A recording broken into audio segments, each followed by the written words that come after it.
প্রতিবন্ধিতার প্রতিবন্ধকতা কাটিয়ে অনেকেই এখন স্বাবলম্বী। বাংলাদেশের প্রতিবন্ধীরা এখন দেশের পরিধি পেরিয়ে আন্তর্জাতিক অঙ্গনে পা রেখেছেন। বিশেষ চাহিদা সম্পন্ন এই মানুষগুলোর প্রতি আগে গুরুত্ব না দেওয়া হলেও এখন প্রধানমন্ত্রী শেখ হাসিনা তাদের মায়ের মমতায় আগলে রেখেছেন। তাই তো প্রতিবন্ধী নারী পুরুষরা এখন ঘরে বাইরে সমান তালে কাজ করছেন। আফরিন জাহানের প্রতিবেদন। 2021 সালের মধ্যে মধ্য আয়ের এবং 2041 সালের মধ্যে উন্নত দেশে পরিণত হওয়ার পরিকল্পনায় এগিয়ে যাচ্ছে দেশ। তাই জনসংখ্যার উল্লেখযোগ্য সংখ্যক মানুষ যারা কোনো না কোনো প্রতিবন্ধিতার শিকার, টেকসই উন্নয়নের বিপুল কর্মযজ্ঞে তাদের অংশগ্রহণ বাড়ানোর লক্ষ্যে কাজ করছে সরকার। প্রতিবন্ধীদের আয় নির্ভর কাজে উৎসাহিত করতে বিভিন্নভাবে সহযোগিতা করা হচ্ছে। মাননীয় প্রধানমন্ত্রী আমাদের যে প্রতিবন্ধীদেরও যে কাজে লাগানোর যে ঘোষণা দিয়েছেন, উনি যে সেই প্রেক্ষিতে আমি মনে করি কৃষিকাজে প্রতিবন্ধীদের কাজ করার যথেষ্ট সুযোগ আছে। তাদেরকে ক্রমান্বয়ে এই কাজগুলিতে আনার মাধ্যমে আমরা কিন্তু এই কৃষির উৎপাদন, কৃষি, মৎস্য, প্রাণী পশু সম্পদ এগুলির উৎপাদন কিন্তু আমরা বৃদ্ধি করতে পারব বলে আশা করি।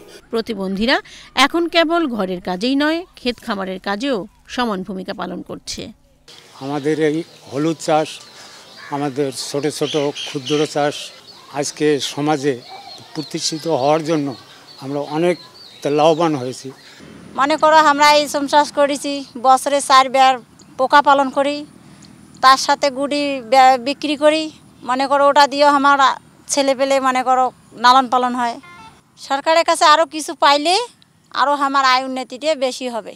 সরকারি অফিস থেকে হাল চাষ করার জন্য আমাকে টাকা দেয়, সার দেয়, বীজ দেয় এবং লাগানোর জন্য টাকা দেয়।